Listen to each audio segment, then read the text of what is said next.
What's up, everybody? I'm Marcus. I'm Ryan. And together, we are the Northwest Sports Fanatics. We're here to continue our NFL preview, the NFC Conference. We're going to my favorite conference, the NFC East right now. And I'm going to start it off with the New York City Giants. They went 9-7 last year to finish second in the NFC East. They started off 6-2 the first 8, 3-5 in the last 8. But don't forget, they won 2 out of the last 6 Super Bowls. They led by Tom Sergeant Coughlin out there. This year they drafted Jordan Pugh, DeMontre Moore, great DN from Texas A&M, Ryan Nassib, a QB to groom behind Eli over there. They lost a lot of key players, Ahmad Bradshaw, Martellus Bennett, Usi Minor, Chris Canny, Kenny Phillips, and the most important to me is Chase Blackburn, who was a real solid linebacker for him. Of course, their offense is led by Eli Manning. He started off great in 2012, but the second half of the season, he threw more picks than touchdowns, and he only threw for over 61 completion percentage 2 out of the last 8 games. Of course, they need better play from Eli, and if you know Eli like I do, he has a good year, then he has a bad year. Yep. So watch out. This is his good year. Hakeem Nicks last year, he was injured. They need a healthy Hakeem Nicks. He had a career low, 53 receptions, 692 yards, 3 touchdowns. When he's on his game, to me, he's a top 15 wideout. Victor Cruz got his money. You know, he got his paycheck. He's salsa dancing out there. Yeah. It's The Rock. 6 years, 45 mil. He's averaged over 82 receptions, over 1,000 yards, 9 touchdowns the last couple of years. But sorry, Vic, I still got Wes Walker as the number 1 slot receiver in the game. Until you do 6 100 reception years in a row, then I'll maybe change that. But back to this, Ruben Randle, he played well as a rookie last year towards the end of the year. So look to him to continue where he left off. Again, they did lose Martellus Bennett at the tight end position, but they picked up a real good one, and Brandon Myers from the Raiders. He had 79 catches, 806 yards, and he had that with Carson Palmer throwing him the ball. No disrespect to Carson Palmer, but he's not Eli. In the backfield, David Wilson takes over for Bradshaw as the number 1 back. You know, he showed flashes, but he got in the doghouse with the fumble earlier in the year. Yep.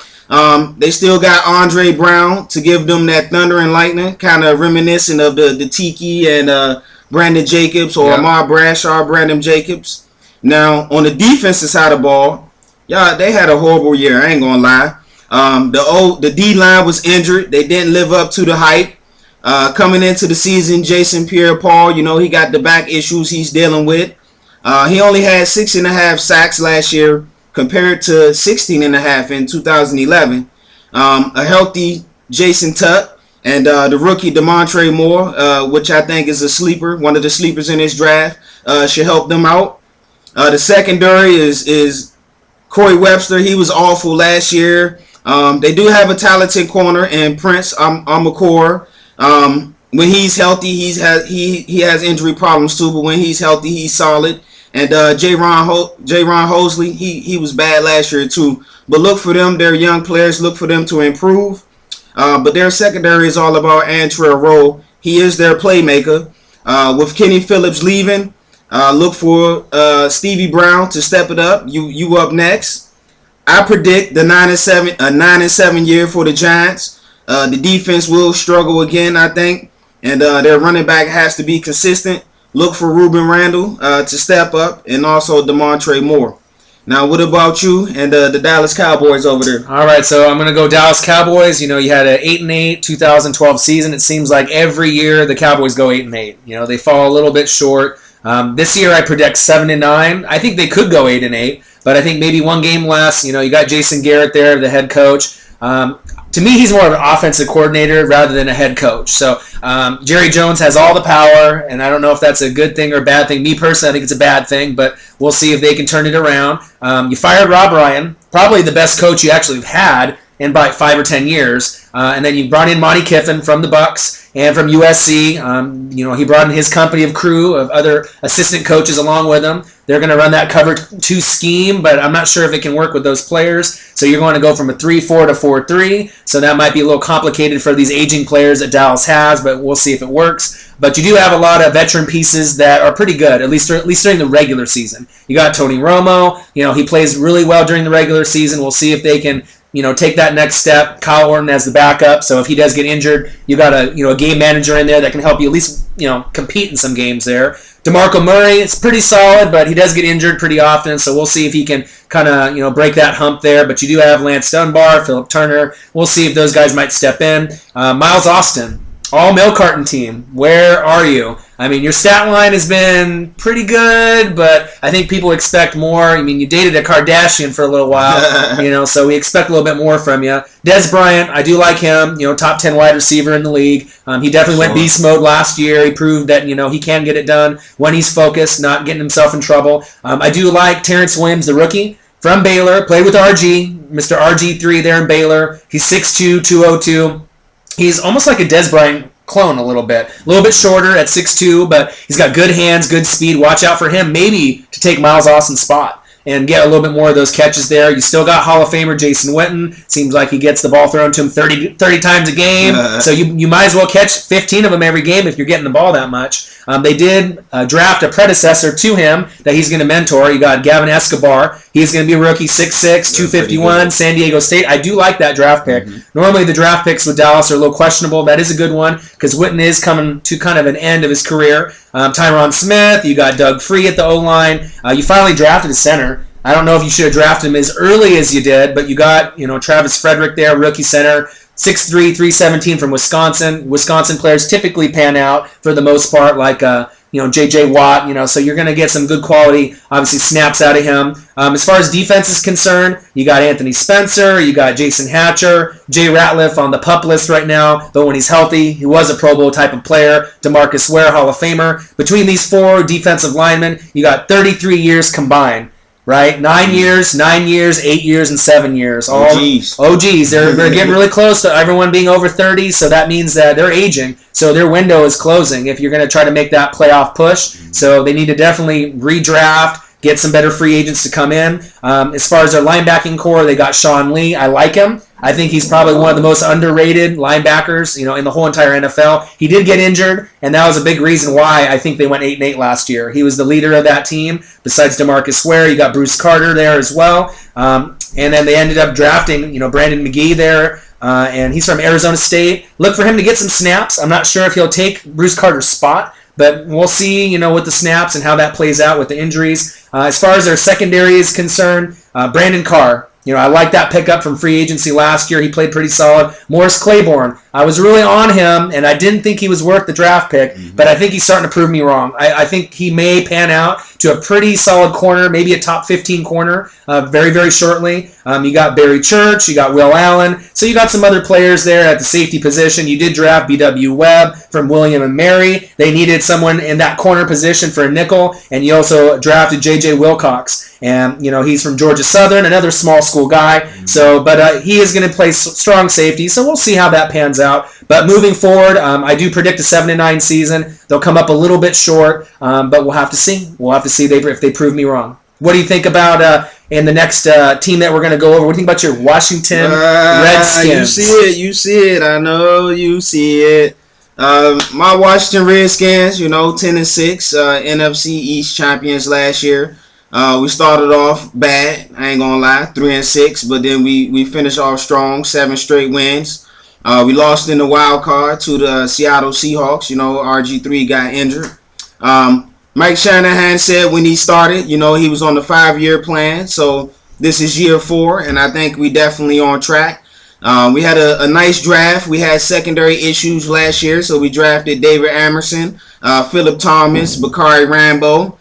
We picked up a nice tight end in Jordan Reed, dynamic running back Chris Phillips, and the name y'all should watch out for, Brandon Jenkins.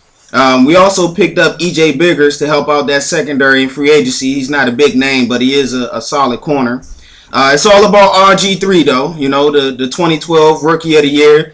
over 3,200 yards passing, 20 TDs, and only 6 picks. 800 yards rushing on the ground, 6 TDs. He tore the ACL, MCL in the playoff game, and his health is a major concern. RG, we're going to need you to get down and slide, man.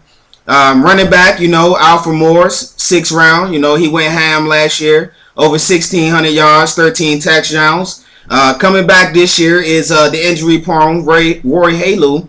Don't forget, as a rookie, he had over 700 yards rushing for us, and it was looked at him as the future at the running back position for us. So he definitely has skills, and also look for him and Thompson to help Morris out there. Pierre Garçon, our wideouts, we're led by Pierre Garçon when healthy, and when he was in the lineup, we went 9-1. Without him, we went 1-5. So that shows you how much he means to our squad. We're going to need Josh Morgan to he's healthy this year, got the screws out his ankle. We're going to need you to be more of a playmaker. Leonard Hankerson, this year 3, they say year 3, the wide receivers in the NFL usually get it. We're going to need you to continue making progress. And OG, Santana Moss, he had the most TDs last year. He had 8 in the slot. So, he's good to go. He lost weight a couple of years ago to come back and be healthy. All 4 of those wide receivers have 500 yards for us. But Garçon needs to step up and be that true number 1 for us to get to that next level. Now, Fred Davis, he's back. Our dynamic tight end. He had good chemistry there with RG3 before he got hurt. We also picked up again Jordan Reed, the tight end. The offense is still going to be explosive. The O-line, Trent Williams, Pro Bowler. He made his first Pro Bowl last year. All 5 starters is back on that O-line, so the continuity should be a key.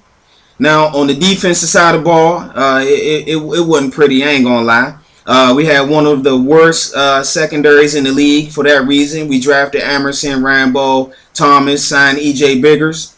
But in the final 7 games, we did give up just 20 points or fewer. So that was a lot there. We need better pressure. So we're getting Rack back. We're getting Brian Orakpo back. He's made 2 Pro Bowls. Beast mode. Yeah, exactly. He's coming back from injury to give Ryan Kerrigan some help. He had 8.5 sacks last year. So look for him to improve on that. Also, Brandon Merriweather, he's healthy. He'll give us that veteran presence back there in the secondary as strong safety. A healthier D, so I expect us to be a lot better. We can't forget about the Iron Man, London Fletcher, and Perry Riley.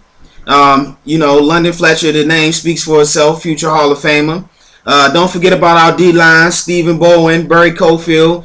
Jarvis Jenkins is out for the first 4 games with the PEDs. Kirker had a setback. Adam Kirker had a setback, so he's done for the year. But with that said, I still think we got one of the top front 7s in the NFL. And on special teams, we finally got a reliable kicker, Kyle Forbath. Man, he went 17 for 18 last year, which is a huge boost for us. Stop stealing all my players. Thank you. Also, players to watch for me this year, Brandon Jackson from FSU, outside linebacker.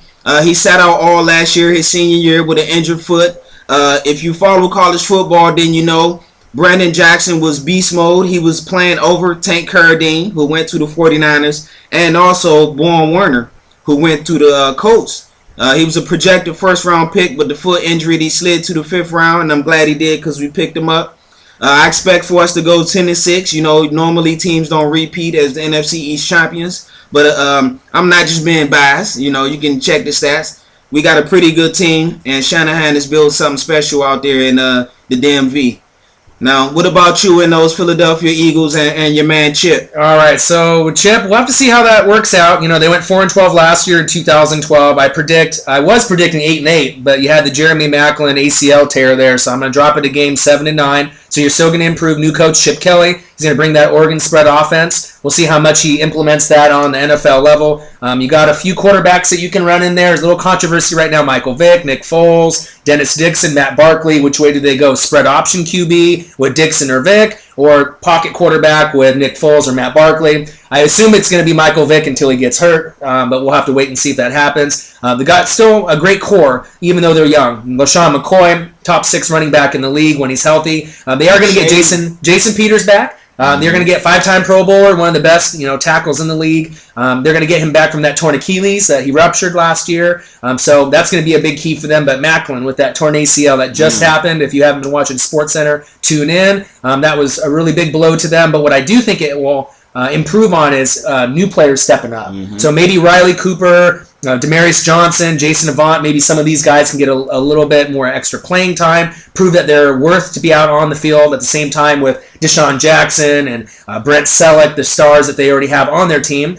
They did draft a new tight end in Zach Ertz from Stanford. He killed Oregon in the college game.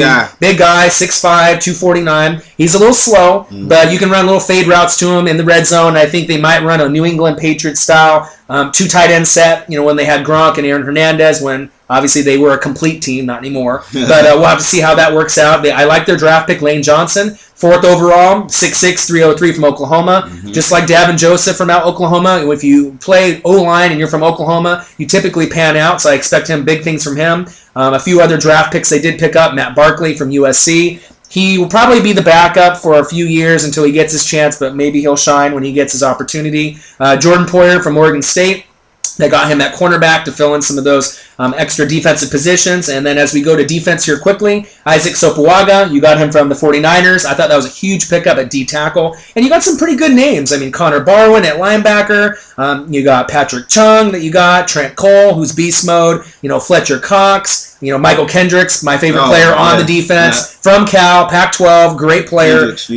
Kenny Phillips, you stole away from the Giants. Kerry Williams, you got from Baltimore. So there are some key pieces there, but I do think it is going to take a few years to get to where they want to be. If they want to go 9-7 and 10-6, I think it's going to be year 2 or 3 before they get there.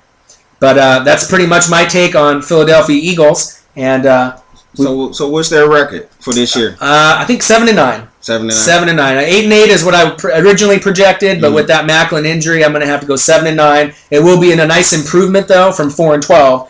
Maybe not where Chip wants to be, but as long as they're winning more games than the year before, he'll still have a job. Yeah, that loss for Macklin, I think that takes away 2 losses for him there. Yeah, me too. Well, that's our NFC East preview.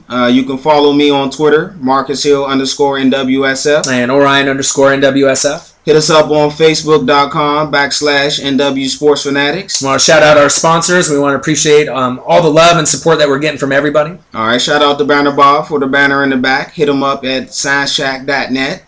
Also on Instagram at NW Sports Fanatics. I'm Marcus, this Orion. And together we are Northwest Sports Fanatics.